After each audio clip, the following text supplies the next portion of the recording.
Hey friends, this is Audrish and welcome back to my channel Huge Mood. So in this video we'll be talking about the top hidden features and tips and tricks of Samsung Galaxy S8, S8 Plus and S9 series. So watch this video till the end because I'm going to explain how to get the best performance out of this device and how to enhance the overall interface and a lot more. So let's get into it.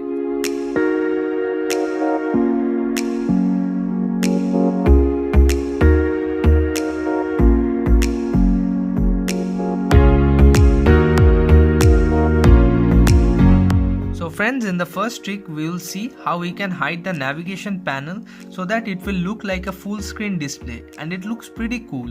So let's see how we can enable it. So first unlock the screen and we'll go to settings and we'll click on display and we'll scroll down a bit and click on navigation bar. Now we'll see three options: navigation button, full screen gesture and button order. So we'll select full screen gesture. Now we can see the navigation panel is gone. It looks pretty cool, and I will tell you how you can use it by simply using the gesture. I am opening Instagram, and for just simply going to the home screen, you just need to drag it up on the button. You can see how we can go to the home screen. By simply dragging up from the right side, we can open the recent tray. As you can see, we opened the recent tray.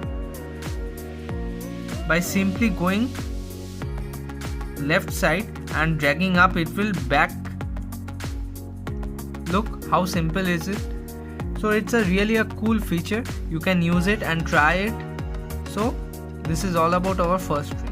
So friends, in our second trick we will see how we can enable the app tray button and how to configure the most important spec of this S8 series, that is the 8th screen or the H panel. It's really an interesting. I will explain you how you can use it. So let me just start with the home screen app tray.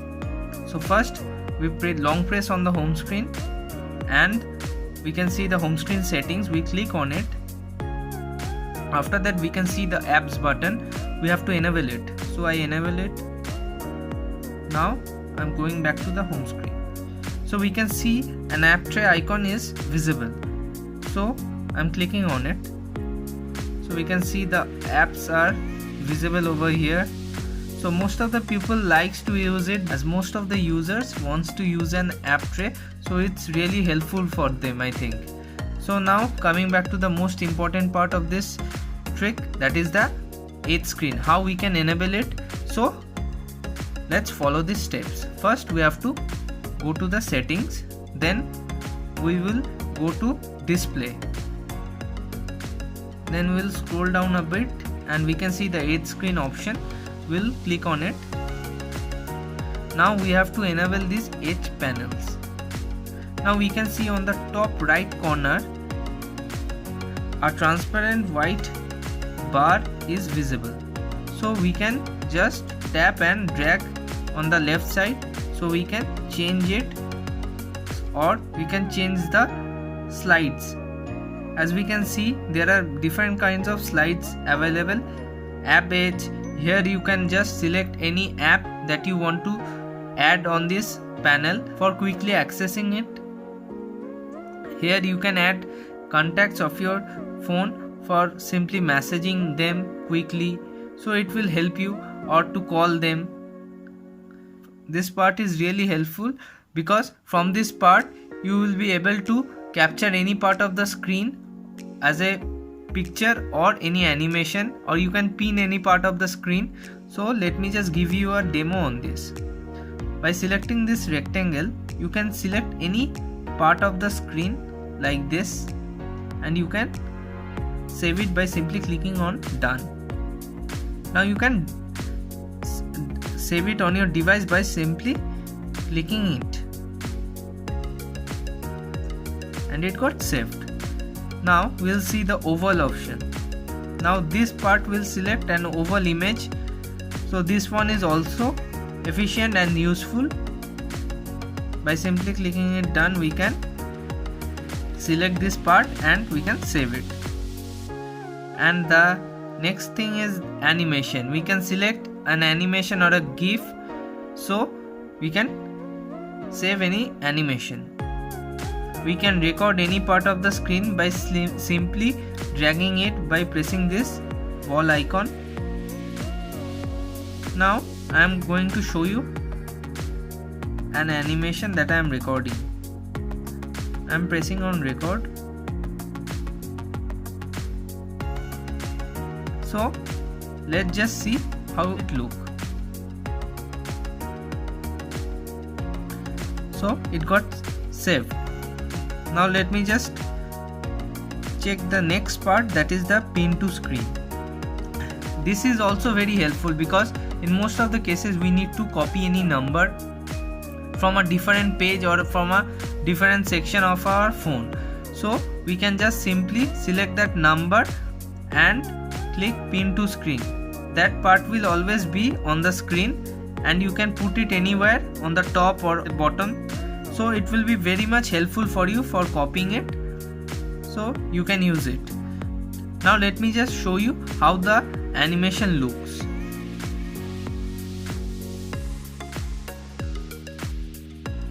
This is how the animation looks. It's pretty cool. So now coming back to our next part, that is the app page. In this part you can select any app which is efficient and helpful to you and you use it very often. So you can put it over here so that for accessing very quickly you can just slide it and use it anytime you want by simply sliding the panel. I am just selecting few of my favorite apps over here. Let me just show you how to add it. So friends, now I will show you how to add the apps on my apps page. So first click on those plus sign. You can see it. I'm clicking on it.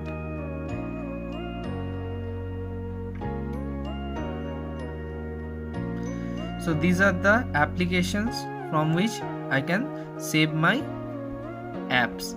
So I am selecting my favorite apps like Amazon, Flipkart, Instagram,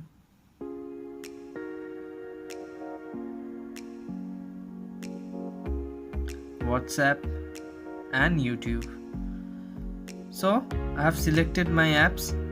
Now as you can see, by simply sliding I can access my apps, as I can access it anytime and it's really pretty fast. As you can see, by simply sliding I can open my apps panel. By simply clicking we can access it. So it is very useful and helpful for us because it saves our time. We don't have to search it from the app tray. We can just simply drag the slide over this side and we can find our requirements. So friends, in this trick I will show you how we can control the notification panel by simply enabling the fingerprint sensor gesture. And in this trick I will also show you how to change the orientation of the screen in a simple way. So first I will show you how to control the notification tree. First we will go to settings and then click on advanced feature.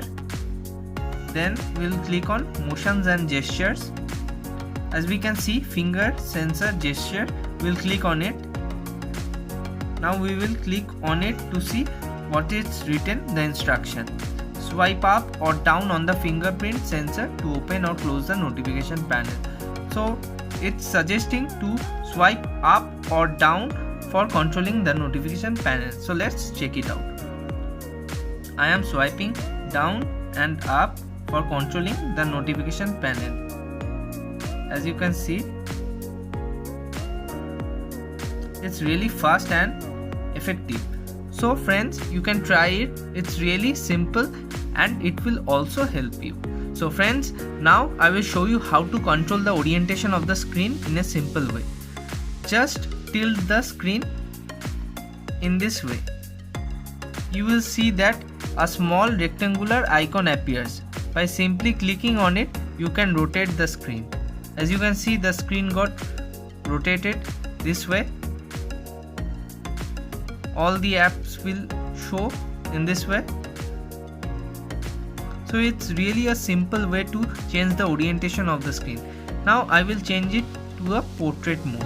Now I will rotate it this side, and now you will see a small rectangular icon. Now I click on it and it changed the orientation into portrait mode. So it's really simple. You can also try it. So friends, in this trick I will show you how to access or operate two different apps on a particular screen or on a single screen.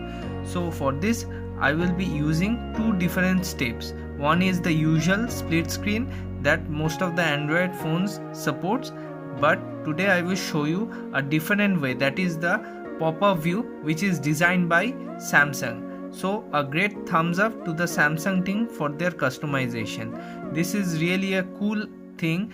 I will show you how this works. So first I will show you the pop-up view. First I will have to open the recent key. Now I choose this Play Store option, and now we'll click on open in pop-up view. So as you can see, it appeared in a box like structure, so I can minimize it, maximize it. As you can see, I minimized it. On clicking on it, it will maximize. By clicking on this, I can control the transparency of this app. I can adjust the transparency of this box. So it's really a cool thing. I can also adjust the size of this box. Samsung did a great work because most of the phones are not having this feature. Now I will select a second app so that I can access both at the same time. For this I am also clicking on the recent key. Now I am selecting this Flipkart. Open in pop-up view. Now as you can see, I can access both this application on a single screen. I can also adjust the size of both the app, and at the same time I can access both the application. So this is the first way, and now I will show you the regular way, that is the split screen.